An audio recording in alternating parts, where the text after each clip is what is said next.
देश में मुंबई टू गोवा और ये जो सीधी सिंगरौली, इसके ऊपर किताब लिखी जा सकती है अध्यक्ष महोदय। इसकी लेंथ 105.59 किलोमीटर है, इसकी कीमत 530 करोड़ है और अभी एक अवार्ड हो गया प्रोजेक्ट 28/6/21 को, और इस साल दिसंबर तक इसको किसी भी स्थिति में पूरा करने की हम कोशिश कर रहे हैं।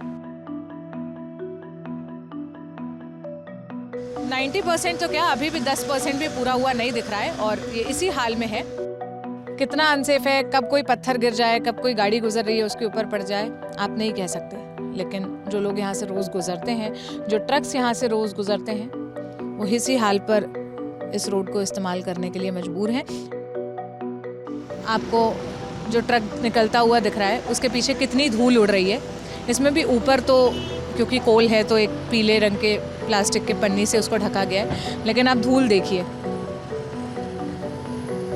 और पूरे शहर का हाल ये है, जैसे ही आप सिंगरौली आएंगे, सिंगरौली एंटर करेंगे, आपको शहर ऐसा ही दिखेगा, इतनी ही धूल उड़ती हुई पूरे शहर में, क्योंकि रोड ही ऐसी है, पूरा का पूरा नेशनल हाईवे ही ऐसा है।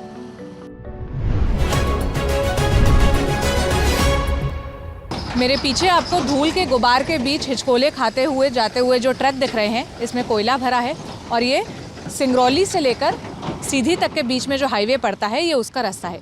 ये वही हाईवे है जिसके लिए नितिन गडकरी ने खड़े होकर संसद में माफ़ी मांगी थी। ये वही हाईवे है जिसके बारे में कहा जाता है कि यहाँ पर दिल्ली से 3 गुना ज़्यादा पोल्यूशन है। आप मेरे पीछे जो तस्वीरें दिख रही हैं, आप वो देखिए। ये कोई आम सड़क नहीं है, ये नेशनल हाईवे है, NH39 है। इसका कंस्ट्रक्शन साल 2013 से लेकर आज साल 2023 आ गया है, तब से चल ही रहा है। 10 सालों से इसका कंस्ट्रक्शन जारी है, लेकिन आज तक ये बन नहीं पाया। और जब इस सड़क के बारे में संसद में नितिन गडकरी जी से सवाल किया गया तो उन्होंने भी कहा कि इस पर्टिकुलर रोड के लिए और एक दूसरा मुंबई गोवा हाईवे के लिए मैं बहुत गिल्टी हूँ, मैं आपके आगे शर्मिंदा हूँ, मैं माफ़ी मांगता हूँ। मुझे भी बड़ा इसका जवाब देते समय गिल्टी कॉन्शियस महसूस होता है, तो ये दुर्भाग्यपूर्ण है। इसके अलावा मेरे पास कोई जवाब नहीं। सच्चाई ये है, जो मैं बिल्कुल एक्सेप्ट करता हूँ, कि बहुत तकलीफ इनको होती है। WCL की माइन है, वहाँ ट्रक, हेवी ट्रक जाते हैं, पोल्यूशन होता है। और कंक्रीट रोड बनाने के बारे में भी उनको कहा था। अब वो कॉन्ट्रैक्टर से कल मैंने बात की है और मुझे लगता है कि उसको भी 33 करोड़ रुपए देंगे, उससे उसका वर्किंग कैपिटल का प्रॉब्लम सॉल्व होगा। और आप इतने दिन आपने हिम्मत से इसका मुकाबला किया है, दिसंबर ये 99% अब रोड पूरा हो जाएगा। और क्यों वो शर्मिंदा है, क्यों माफ़ी मांगते हैं, वो आप देख सकते हैं। 10 सालों से ये रोड ऐसी ही है, इसका कंस्ट्रक्शन हो ही नहीं पाया। और सिंगरौली की पहचान एनर्जी कैपिटल के तौर पर भी है। यहाँ अडानी, अंबानी, NCL सबकी माइन से यहाँ से कोल निकाला जाता है, फिर बिजली जनरेट की जाती है और यहाँ जो बिजली जनरेट होती है वो पूरे देश भर में फिर यहाँ से सप्लाई होती है। लेकिन उसके बावजूद इस एनर्जी कैपिटल की रोड्स का क्या हाल है वो आप देख सकते हैं।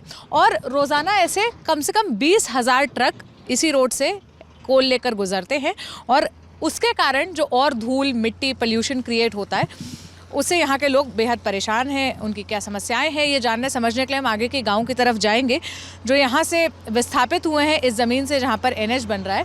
लेकिन हमें लगा कि आपको वो रोड ज़रूर दिखानी चाहिए, वहाँ खड़े होकर दिखाना चाहिए, जिसके लिए खुद मंत्री जी तक माफ़ी मांग चुके हैं कि इसके बारे में मुझसे सवाल मत पूछिए। और उन्होंने ये उम्मीद भी जताई थी कि दिसंबर आते आते तक, 3 महीने पहले उन्होंने माफ़ी मांगी थी और ये उम्मीद जताई थी कि दिसंबर आते आते तक इसका काम 90% पूरा हो जाएगा। 90% तो क्या, अभी भी 10% भी पूरा हुआ नहीं दिख रहा है और ये इसी हाल में है। 10 साल हो गए जब इसको बनते बनते, तो आगे न जाने कितने साल बाद ये पूरा होगा।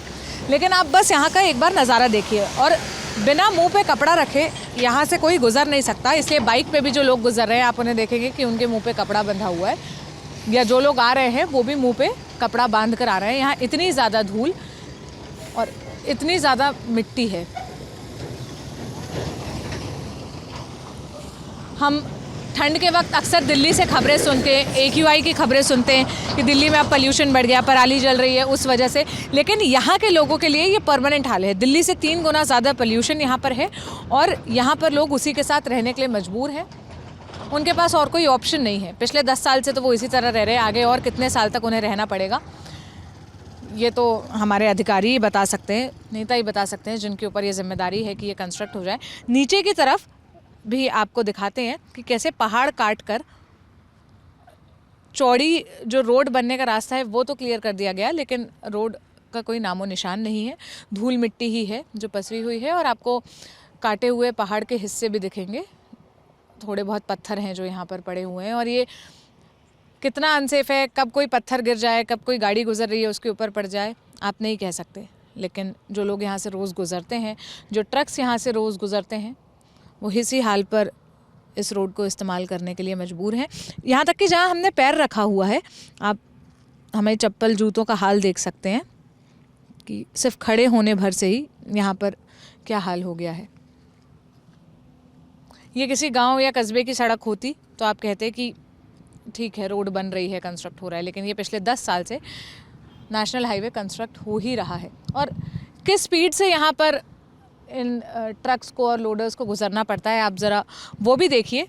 यहाँ पर 5 किलोमीटर का रास्ता पार करने के लिए आपको आराम से आधे घंटे 1 घंटे लग सकते हैं, क्योंकि पूरी रोड का हाल ही यही है। और ये पूरा का पूरा हाईवे ऐसा है, कोई एक पार्ट या कोई एक सेक्शन नहीं है, पूरे हाईवे का ही हाल ऐसा है।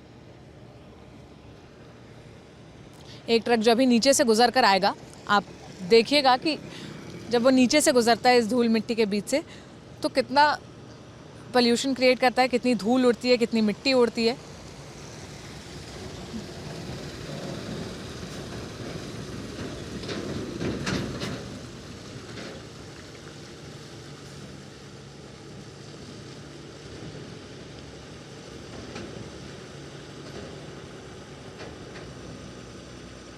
अगर आप में से किसी ने राग दरबारी पढ़ी है तो राग दरबारी जब जो पहले ही पन्ने पे जिस बात का जिक्र है वो उस एक खटारा बस का जिक्र है।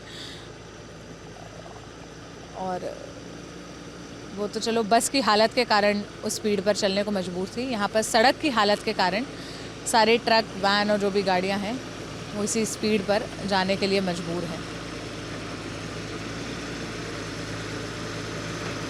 इस ट्रक में कोल जा रहा है, इसीलिए इसे ऊपर से ढक दिया गया है ताकि कम धूल मिट्टी, थोड़े कम पोल्यूशन क्रिएट हो।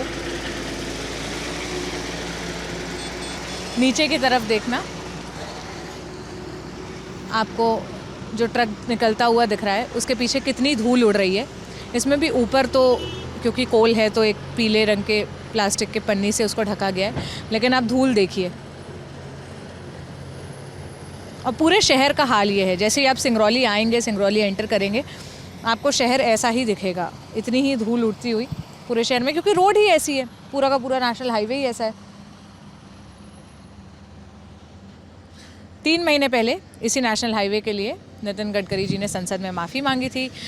ये कहा था कि हो सकता है दिसंबर तक इसका काम पूरा हो जाए। लगभग 90% काम तो पूरा हो ही जाएगा। कितना परसेंट हुआ है आप ही देखिए। और अब इसके आगे हम क्या ही बयां करें, जो भी है वो सब कैमरा आपको दिखा ही रहा है।